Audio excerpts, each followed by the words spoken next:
அப்படின்னு அம்மா சொல்லி கொடுத்தாங்க. நான் செஞ்சுட்டு போனேன், இடம் கிடைச்சிருச்சு. நான் அங்கே இருந்தேன். அப்புறம் சாமியாரை போய் கடைசி எல்லாருக்கூடையும் வந்துட்டு எல்லோரும் நல்லா வழி அனுப்பிச்சி வச்சாங்க நார்த் ஈஸ்ட்டுக்கு.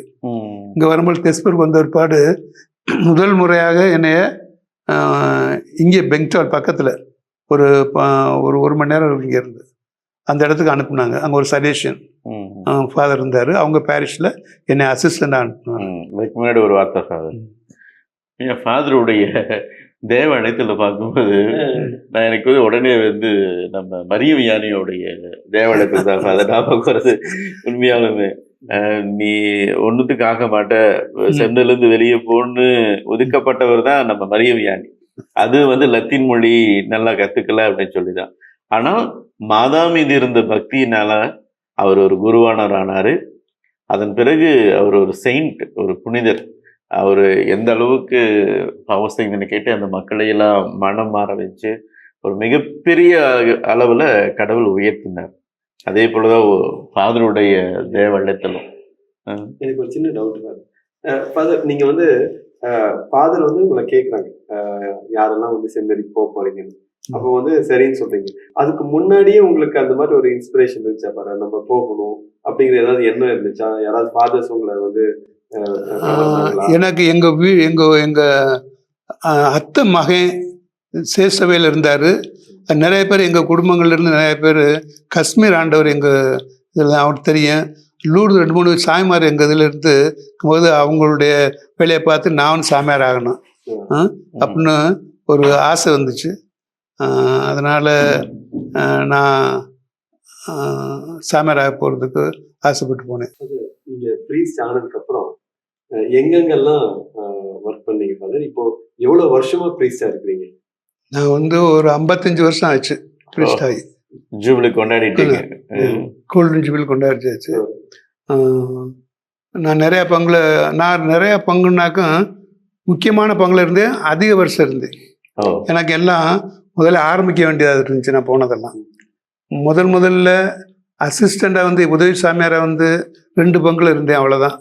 அது பிற்பாடு நான் ரொம்ப பயனரிங் ஒர்க்கு செய்ய வேண்டியதுனால ரொம்ப வருஷம் இருந்தேன் ஒவ்வொரு பங்குலையும்.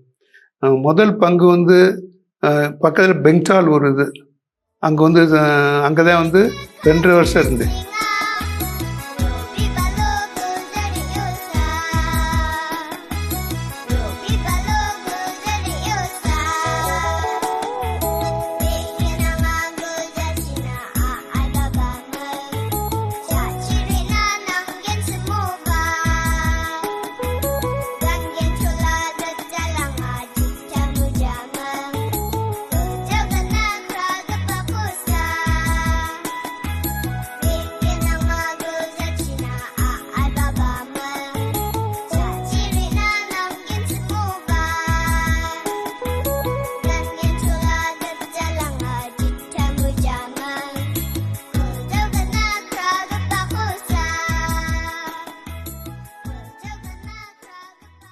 ரெண்டு வருஷம் இருந்து அங்கே தான் நிறையா கற்றுக்கொண்டது.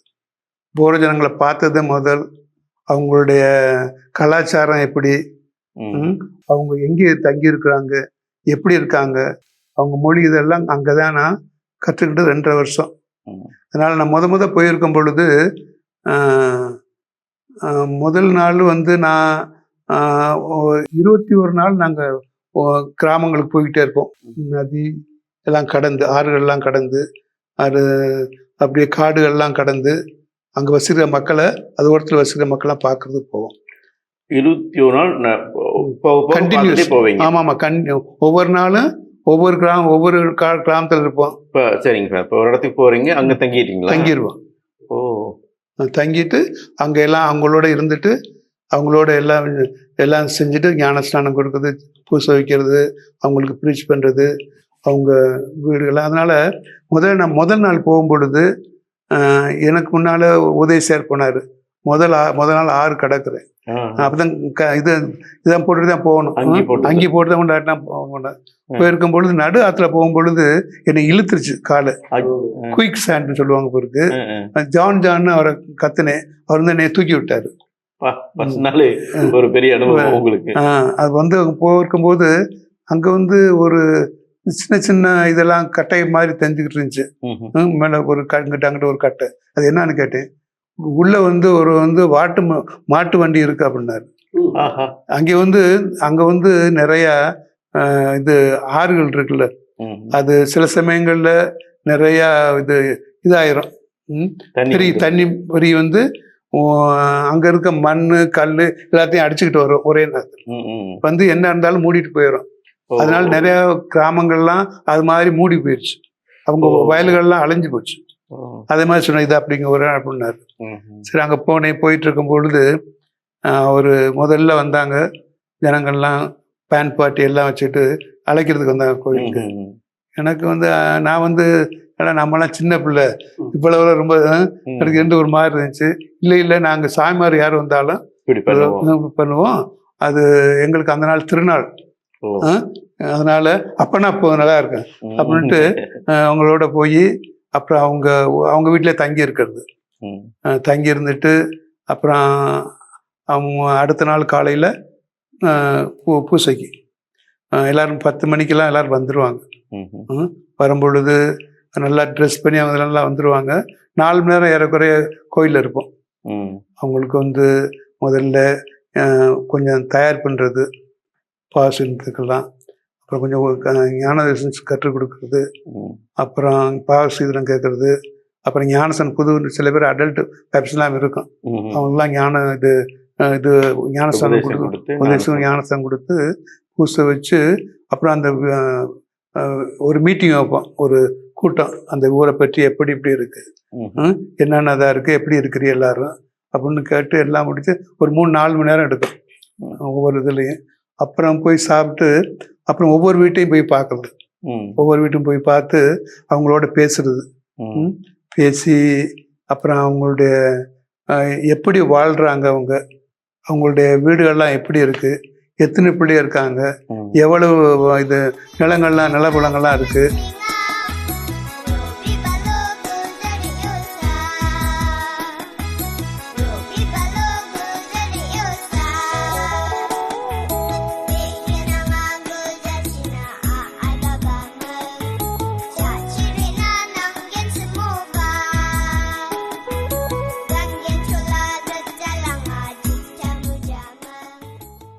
அப்படி எல்லாத்தையும் விசாரிச்சு எல்லாம் ஒரு இதை எடுத்துக்கிறது, கணக்கு எடுத்துட்டு அவங்களோட ஜெபம் செஞ்சுட்டு வியாதியஸ்தர் எல்லாம் பார்த்துட்டு அப்போ வந்து அவங்க வந்து கொஞ்சம் முட்டை பிட்டா அவங்க பானில் கொடுப்பாங்க சாப்பிட்றதுக்கு.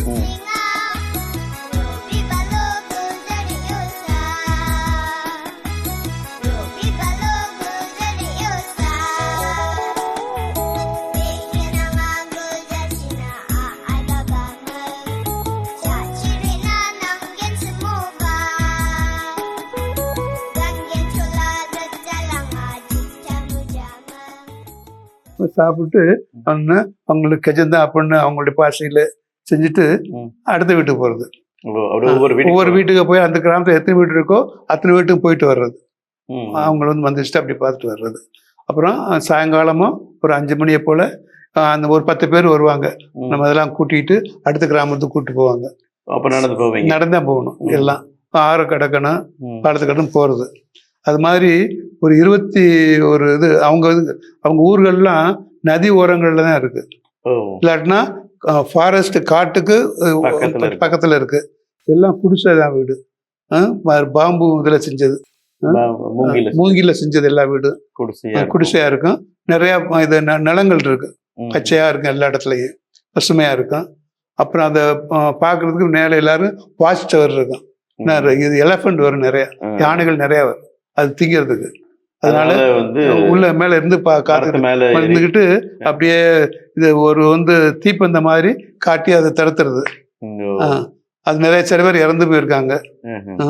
அதனால ஒரு இடத்துல நான் பின்னால ஃபில்ம் எடுக்கும் போது ஒரு இடத்துல போயிருந்தோம். அந்த சமயத்துல சொன்னாங்க 500 யானை இதுல இந்த விதத்துல போகுது அப்படின்னாங்க. 500 யானை. அந்த முதல் நாளே போயிருக்கும் போது எங்களுக்கு சொன்னாங்க, நாங்கள் இது மாதிரி ஃபில்ம் எடுக்கும்போது கொண்டு சொன்னல, அது எடுக்கும் பொழுது ஒருத்தர் தன்னுடைய பிள்ளைய தூக்கிட்டு வந்தார். சொன்னார், அந்த தூக்கிட்டு வந்தாராம். அப்போ வந்து யானை வந்திருக்கு. ஒரு இது மாதிரி ஊசி மாதிரி ஒரு இரும்பு மாதிரி எடுத்து அந்த யானை பக்கத்தில் வந்து போகும்ல குத்தி இருக்காரு. அது கோவப்பட்டு தும்பிக்கை வந்து பிள்ளையை எடுத்து வச்சுட்டு அந்த ஆளை பிடிச்சி அதை கேள்விப்பட்டான் போனப்ப. நாங்கள் சரி அப்போ அந்த ராத்திரியில் எங்களுக்கு அந்த எல்லா இடத்துலையும் தீப்பந்தங்கள்லாம் இருக்கும். யானை நிறையா வருது விரட்டுறதுக்கு, காட்டுக்குள்ளே இருந்த மக்கள் இருக்காங்க. அதனால எங்களை வந்து கூப்பிட்டாங்க 12 மணிக்கு. நாங்கள் ட்ரக் இதெல்லாம் போயிருந்தோம். ஒரு ஃபிலிமுக்கு ஷூட் பண்ணுறதுக்கு ஒரு 40 பேர் வில்லேஜெல்லாம் கூப்பிட்டு போயிருந்தோம். பெரியவர்கள் சிறுவர்கள் எல்லாரையும் அங்கே இருந்தோம். ஒரு கோயிலில் தான் மூங்கில் கோயிலில் தான் அவங்களாம் இருந்தாங்க. இன்னொரு இதில் நாங்கள் இருந்தோம். அப்போ வந்து ராத்திரியில் வந்து சத்தம் கேட்டுச்சு. நீங்கள் ஏன்டா சத்தம் கேட்குன்னு பார்க்கும்போது யானை 2 யானை வந்துருக்கு, பெரிய யானை. அது வந்து அவங்க இருக்கிற இந்த குடிசையெல்லாம் காலில் தள்ளி விட்டு உள்ளே வந்து அவங்க வந்து இந்த அவங்க பானையில் இது சாராயம் காய்ச்சுவாங்க போயிருக்கு. அதை வந்து சாப்பிட்டு எல்லா இதையும் போயிட்டு இங்கே எல்லாரும் ஓடி வந்துட்டாங்க. நாங்கள் ஒரு வீட்டில் இருந்தோம், கீழே அவங்க வந்து வீட்டுக்குள்ளே எல்லாரும் வந்துட்டாங்க. எல்லாரும் எங்கள் வீட்டை சுற்றி எல்லாம் இதை தீப்பந்தம் பிடிச்சி காத்துக்கிட்டு இருந்தாங்க. அப்புறம் முடிஞ்ச ஒருபாடு நாங்கள் போய் பார்க்கும்போது எல்லா வீடும் நாசம், பெரிய எப்படியா இருந்துச்சு. அப்புறம் நாங்கள் தெரிஞ்சோம் நான் அந்த இது யானை நான் என்ன நினச்சி இதை வறுக்கும்போது ஜீப்பு இருந்துச்சு, ஒரு ட்ரக் இருந்துச்சு. நாங்கள் ஒன்று இது ஸ்டார்ட் பண்ணி வெளிச்சத்தை பார்த்தா ஓடும்டா, நீங்கள் அதனால் அது ஸ்டார்ட் பண்ணி அப்படின்னா ஸ்டார்ட் பண்ணி போச்சு. மயில ஜீப்.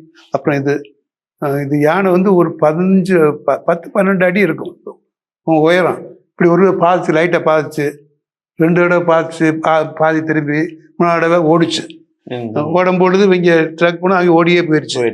இப்போ இங்கே திருப்பி வந்து அந்த 2 மணிக்கு நடந்த ராத்திரியில் அந்த கோயிலுக்கு பக்கத்துலேயே அவங்க தூங்கிட்டாங்க, அந்த ட்ரக்லேயே தூங்கிட்டாங்க, அவங்கள விட்டுட்டாங்க. இந்த யானை 2 யானையும் போயிட்டு இந்த ட்ரக் எங்கே இருக்கு திருப்பி வந்து பார்க்க வந்திருக்கு. அங்கே வரும்பொழுது அந்த ஒரு போதைசார் இருந்துச்சு, அதை இதற்கு அடிச்சுட்டு அந்த கோயில் எல்லாரும் தூங்குறாங்கல்ல, அங்கே வந்து காலை வச்சு வந்துச்சு. அப்படியே எல்லாரும் அந்த இதில் வந்து கத்திருக்காங்க, வி ஆர் நோ மோர், நாங்கள் அவ்வளோதான் சேர்ந்து. உடனே நான் போனேன், என்னை பிடிச்சி இழுத்துட்டாங்க ஆளுகள்லாம் போகக்கூடாதுன்ட்டு. உடனே இந்த ட்ரக்கில் இருந்தவங்களும் ஜீப்பில் இருந்தவங்களும் ஸ்டார்ட் பண்ணிட்டு லைட்டை காட்டின உடனே அது ஓடிடுச்சு.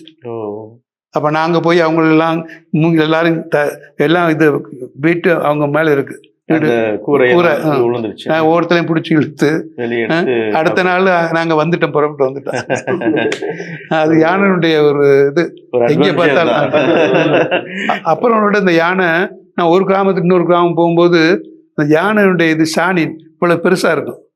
இதுடா இருக்கு, இப்பதான் யானை போயிருக்குதோ, 5-6 யானை போயிருக்கு இந்த பக்கம் அப்படின்னாங்க. சரி, அந்த வீட்டுக்கு போயிட்டு அங்க குளிச்சு சாப்பிட்டு என்னை கோயிலே தூங்க வச்சாங்க. தூங்கிட்டேன். காலையில நல்லா தூங்கிட்டேன். காலையில் எந்திரிக்கிறேன், அங்க உள்ள மரங்கிட்ட எல்லாம் இழுத்து போட்டு நாசமாயிருந்துச்சு. லீனஸ் கே ஓகியா, என்ன நடந்துச்சு? என்ன எப்படி நீங்க தூங்குறிய? ராத்திரி யானை வந்துச்சு, நாங்கெல்லாம் திறத்துனோம், அது வந்து மரம் மட்டை எல்லாத்தையும் அடிச்சு பிடிச்சிருந்துச்சு. நீங்க ஒரு இதுல நீங்க நல்லா தூங்குறீங்க எப்படி? அதான் யானைன்ற அப்படி ஒரு அனுபவம் அப்படி இருந்துச்சு. அதனால நாங்க ஒரு கிராமத்துல இன்னொரு கிராமத்துக்கு போய் அது மாதிரி நிறைய மக்களோட நல்லா பழகி போயிட்டு இருக்கும்போது அவங்கள்ட்ட வந்து பாசை கற்றுக்கிறது. அவங்க இது சாயங்காலத்தில் விண்டலையெல்லாம் சாயங்காலத்தில் அவங்களுக்கு வந்து நிழல் இது காய்வாங்க, கூதல் காய்வாங்க. காயும்போது நான் போய் உட்காந்துடுறது. அப்புறம் வந்து அவங்க வந்து நான் அவங்க மொழியில் இருக்கிறது இது என்னன்னு கேட்கறது. அவங்க பதில் சொல்லுவாங்க. நான் வந்து கொஞ்சம் நல்ல சரியாக நல்ல திருப்பி சொல்லும் போது அவங்களாம் சிரிப்பாங்க, தப்பா சொல்லியிருக்காங்க. அப்புறம் அதனால நான் திருத்திக்கிறது. அப்படியே அவங்கள்ட்டே இருந்து அவங்கள்ட்டே பழக்கப்பட்டு தப்பெல்லாம் நல்லா செஞ்சு ஒரு 2 ரவுண்டில் பேச முடியும் அவங்களோட. அது போயிட்டு இருக்கும்போது பூச வைக்கிறதுக்கு ஒன்றும் இல்லை, புஸ்தகம் ஒன்றும் இல்லை, இங்கிலீஷ் ஒரு சின்னது இருந்துச்சு, அதை வச்சு என்ன செய்யறது. அப்புறம் வந்து நான் கன்ஃபெஷனில் அட்வைஸ் எப்படி கொடுக்குறது அதனால பாவசங்கத்தில். அதனால நான் என்ன செஞ்சேன், ஒருத்தர் இருந்தார், ஒருத்தர் ஜான் ஒருத்தர் ஒரு கிராமத்தில் கூப்பிட்டு எனக்கு பாவசங்கத்துக்கு கொஞ்சம் அட்வைஸ் கொடுக்கறது, அவங்களுக்கு கொடுக்கறதுக்கு ஒரு எழுதி கொடுங்க நம்ம சொல்றது தெரியும் அப்படின்னு சொல்லிட்டு அப்புறம் பூசையில் சில இது டிரான்ஸ்லேட் எனக்கு கொடுங்க அப்படின்னு அதை வாங்கிட்டு அதை ரெண்டையும் வச்சு 2-3 ரவுண்டு போயிட்டே இருந்தேன். அதே பூசை ஜபம் போகிற அதில் சொல்லிட்டு நான் பிரசங்கம் வைக்கும்போது ஹிந்தியில் ஒரு 2 வாரம் சொல்கிறது எல்லாரும் டிரான்ஸ்லேட் பண்ணுவாங்க. அப்புறம் 6 மாதம் ஒருபாடு இன்னும் இப்படிலாம் ரொம்ப நாள் போது நம்ம போகிறவுள்ளே பிரசங்கம் வைக்கலாம் அப்படின்னு 2 மணி நேரம் நடந்தேன். 2 வாக்கியம் தான் என்னால் உருவாக்க முடிஞ்சிச்சு. ஓரல் லாங்குவேஜ் வந்து அவ்வளோ கஷ்டம், அவ்வளோ இருந்துச்சு. அப்புறம் சரி நான் பிரசங்கம் டிரான்ஸ்லேட் இங்கே வர வேணாம் பிரசங்கம் வைக்க 20 நிமிஷம் வச்சேன். அப்புறம் சாமி எப்படி இருக்கு சாமி, ரொம்ப நல்லா இருந்துச்சு சாமி, நாங்கள் டிரான்ஸ்லேட் வந்து நல்லா இருக்கு. அது ஒரு பூஸ்டாக இருந்துச்சு எனக்கு. அப்புறம் சரி, அப்புறம் பிற்பாடு போயிட்டு இருக்கும்போது பாடல்கள் 2-3 பாடல் இருந்துச்சு. ஏதாவது ஒரு இங்கிலீஷ் டியூனில் ஏதாவது 2 என்ன சார் போகும்பொழுது நிறைய பேர் அவங்களுடைய ட்ரம் செட் இருக்கு, காமன் சொல்லுவாங்க, செர்ஜா இந்த இது மாதிரி அதெல்லாம் ஃப்ளூட் அதெல்லாம் அவங்க வாட்சிக்கிட்டு எல்லாம் பார்ப்பாங்க. இந்த சவுண்ட்ல நம்ம கோயிலெலாம் கேட்கறது இல்லையே, அவங்க இதெல்லாம் இல்லையே அப்படின்ட்டு நினச்சி அப்புறம் 2-4 பேரை கூப்பிட்டேன். இந்த இதில் மியூசிக் இதெல்லாம் பாட்டுகள்லாம் தெரிஞ்சவங்க, அவங்க கலாச்சாரத்தை பிள்ளைகளவங்க கூப்பிட்டு கொஞ்சம் ஹிந்தியில் ஒரு சின்ன பாட்டு புத்தகத்தை கொடுத்து இதில் இந்த இது பூசைக்கு இதுக்கெல்லாம் டிரான்ஸ்லேட் பண்ணி அவங்க போரில் போடு, டியூனை போர டியூனாக இருக்கட்டும் அப்படின்னு போட்டாங்க. ஒரு 10-15 பாட்டு போட்டு கொண்டாந்து காட்டினாங்க. முதது தாந்தும் இருக்கும் இசை கதிர் சாக்கிரமன் அந்த ஒரு வார்த்தையோட சொல்லி அதுதான் முதல்ல நான் செஞ்சது இது தீவனுக்கு ஆசீர்வாதத்துக்கு.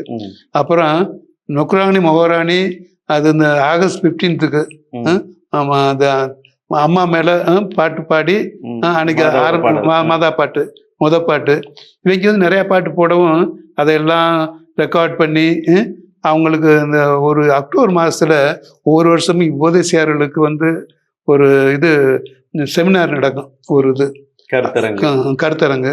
அதில் நான் இதை சொல்லிக் கொடுக்கலாம்னு நான் சொன்னேன். ஒருத்தர் எந்திரிச்சாரு, இதெல்லாம் இங்கே நடக்காது,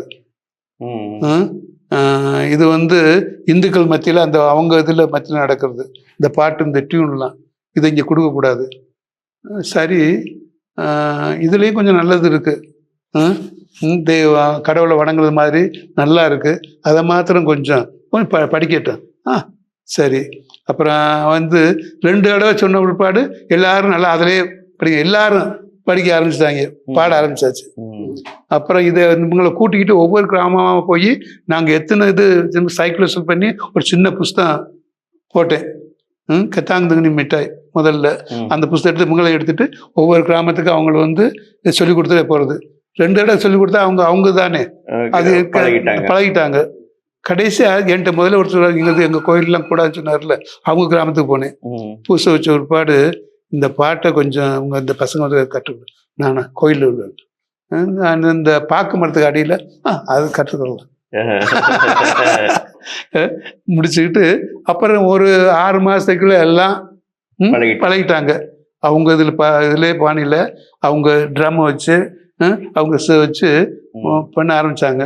அப்புறம் அதை கெதாந்தங்கனி மிட்டாயின்னு ஒரு சின்ன பாட்டு புஸ்தகம் போட்டு சென்னையில் டிவோட்டா இருந்தார், பிஷப் டிவோட்டா குட் பாஸ்டர் பிரஸ்ல இருந்தார். அவர்கிட்ட சொல்லி அங்கேயே அந்த லெட்டருக்கு காஸ்ட் ஆகணும், டாட் அதெல்லாம் இருக்கும், பிரெஞ்சு இது மாதிரி ஜெர்மன் இது மாதிரி அந்த சிம்பிள்லாம் வச்சு அங்கேயே காஸ்ட் ஆகி கம்போஸ் பண்ணி அந்த புஸ்தகத்தையும் 3 புஸ்தகம் 1976ல் 3 புஸ்தகம் அங்கே போட்டேன். கடவுள் நம்மோடு இந்த வெனிஸ் ஒரு புஸ்தகம் போட்டிருந்தாரு, கடவுள் நம்மோடுன்னு சின்ன படங்களோட.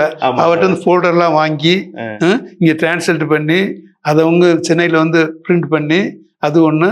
அப்புறம் இன்னொன்று நொக்ராங்ஸ்ட்ராங், அது அந்த புக்கில் நீங்கள் காட்டினீங்கன்னா கொஞ்சம் நல்லா இருக்கும். ஆமாம், அது இங்கே இருந்துச்சு, அங்கே இருக்கு சாமி, அது அங்கே கொண்டு வருது. சரி, பரவாயில்ல. அதெல்லாம் அந்த புஸ்தகம்லாம் இருக்குது, அதெல்லாம் போட்டு 3 புஸ்தகம் ஒரே சமயத்தில் அடித்தான். அடிச்சுட்டு அப்புறம் இங்கே அதை பிற்பாடு பிற்பாடு நான் போயிட்டு இருக்கும் பொழுது சில சமயங்களில் ஒரு சின்ன பிட் நோட்டீஸ் இருக்கும், யூத் கான்ஃபரன்ஸ் மற்ற சபைகள்லாம் நடத்துறது. அப்போ சொன்னேன், நம்ம பசங்கள்லாம் ஒரு யூத் கான்ஃபரன்ஸாக ஒன்றும் இல்லை, என்ன நடக்கலாமான்னு ஆலோசனை கேட்டேன். நடக்கலாம். உடனே அந்த சமயம் பங்குசாமியார் இல்லை, ஸ்பானியில் ஒரு ஊருக்கு போயிட்டாரு. அப்போ நான் தான் எல்லாம். அது நல்லா இருந்துச்சு, ஃப்ரீயாக இருந்துச்சு, யாரும் இன்னும் கேட்கறதுக்கு இல்லை. சரி, அப்புறம் வந்து 2 பேர் பின்னால் 2 பேரும், ஒருத்தர் மினிஸ்டர் கலெக்டராக ஆனாங்க. அங்கே ஷில்லாங்கில் படிச்சுட்டு வந்தாங்க, எம்ஏ படித்து முடிச்சுட்டு வந்தாங்க. அவங்கள வந்து பிரசிடென்ட் செக்ரட்டரி ஆக்கி ஒரு பசங்களாம் கூப்பிட்டோம். 300 பசங்க வந்தாங்க, நதியெல்லாம் கடந்து 5 நாள் யூத் கான்ஃபரன்ஸு. அவங்க இதிலே பாண்டிலே பாட்டு பாடுறது பண்ணுறது, பைபிள் சொல்லி கொடுக்கறது, ரொம்ப இதாக first time young Christian association ஆரம்பிச்சு அந்த யூத் ஒரு அதில் வந்துச்சு. கல்ச்சரும் இதே மாதிரி பாட்டு புஸ்தகம் வந்துச்சு. அதனால அது வந்து 2.5 வருஷம் அங்கே இருந்தேன். அதனால நான் அவங்க மத்தியில இருந்து அவங்க பாஷையும் கற்றுக்கொண்டேன், மொழியை கற்றுக்கொண்டேன். அவங்களுடைய எப்படி வாழ்றாங்க, எங்கே வாழ்றாங்க, எப்படி வாழ்றாங்க, எவ்வளோ துக்கு கஷ்டத்தோடு இருக்காங்க. 95% மலேரியா அங்க. நானும் அது மலேரியா எனக்கு மலேரியா வந்து ஒரு தடவை யூத் கான்ஃபரன்ஸ் நடக்கும் பொழுது முடிச்ச பிற்பாடு கடைசி நாள் எனக்கு ஒரு மாதிரி இருந்துச்சு, ஆட்டம் கொடுத்துருச்சு. அப்போ அந்த லூயிஸ் அவர் மினிஸ்டர், அவர் தான் பிரசிடண்ட். நீ ஜஸ்ட் இதை முடிச்சுட்டு போயிருங்க, என்னால் முடியல அப்படின்னு போய் ஓட்டமாக ஓடி என் ரூமை திறந்து கட்டில் விழுந்து பிளாங்கெட் போட்டாங்க. அப்படியே தூக்கி போட்டுச்சு. இவங்கெல்லாம் பிடிச்சிட்டு வந்து பார்க்குறாங்க ஜன்னல் வழியா. டாக்டர் கூப்பிட்டு வந்தாங்க. நான் அழுதுகிட்டு இருக்கேன், கத்திக்கிட்டு இருக்கேன் தாங்க முடியாமல். அப்போ அம்மான்னு கூப்பிட்டேன். அவங்க எப்பவும் சொல்லுவாங்கன்னா, நீங்கள் வந்து உங்கள் பாசையிலேயே உங்கள் அம்மாவை கூப்பிட்டே வியாதியாக இருக்கும் போது அப்படின்ட்டு இப்போ எல்லார்ட்டையும் சொல்லுவாங்க. அவர் அந்த மினிஸ்டர்லாம் சொல்லுவார், பிகாஸ் ஹி வாஸ் விட்னஸ். அந்த மாதிரி அவங்களோட கஷ்டப்பட்டு அப்போ வந்து நான் வந்து இந்த டீக்கனாக இருக்கும் பொழுது சென்ட் மார்த்தா ஹாஸ்பிட்டலில் 2 மாதம் இன்ஃபர்மேரியன் கோர்ஸ் எடுத்துகிட்டு வந்தேன். அதனால கொஞ்சம் மருந்து கொடுக்கறது, ஊசி போடுறதான் தெரியும். இளங்கல்லையில் நான் என்னையெல்லாம் டாக்டர்னு கூப்பிடுவாங்க. மருந்து கொடுப்பீங்க, ஊசி போடுறது எல்லாம். அது வியாதி பிள்ளையெல்லாம் நல்லா பார்த்துக்கிறது. ஒரு தடவை போகும்பொழுது ஒரு 2 சம்பவம் நடந்துச்சு. ஒரு பையன் மலேரியானால அப்படியே வாங்கி அப்படியே விழுந்துட்டான். அப்படியே அவனை தூக்கிட்டு போய் அப்படியே ஹாஸ்பிட்டலில் போய் அவனை திருப்பி செரபிரல் மலேரியான்னு சொல்லுவாங்க, மூளையில் போயிருக்கு மலேரியா போச்சுன்னா ஆளை அவ்வளோதான். அப்புறம் இன்னொரு தடவை இந்த பிள்ளைகள்லாம் நான் தான் பார்த்துக்கிற ஒரு 40 பிள்ளைகள் இருந்துச்சு. இது பெண்கள் சின்னது ஹாஸ்டல், சிஸ்டர்லாம் வரல. நான் அடிக்க போய் மருந்து இதெல்லாம் பார்க்குறது. சில பேர் 4-5 பேர் அப்படியே படுக்கையில் இருக்கும். இதே மலேரியா. உடனே அது இது வாமிட் ஆகும், வாந்தி எடுக்கும். எடுக்கும்போது நான் பார்த்தேன், போனேன். ஏண்டா எல்லாம் எல்லா இடத்துலையும் சரியுமே. அப்படியே போய் வாலிங்க ஒன்றும் பக்கெட் இல்லை, அப்படியே போய் கையை காட்டினேன். என்னுடைய கையில் வாந்தியில் எடுத்து போட்டு கையை கழிட்டு வந்தேன். அது நான் மறந்துட்டேன். இந்த பிள்ளை எப்போ ஃபாதர் நான் தான் அது வாந்தி எடுக்கும்போது நீங்க தான் வந்து அதை வாங்கி போட்டிய. அது ஒரு சிஸ்டர் இருக்கு இப்போ, அருணாச்சல்.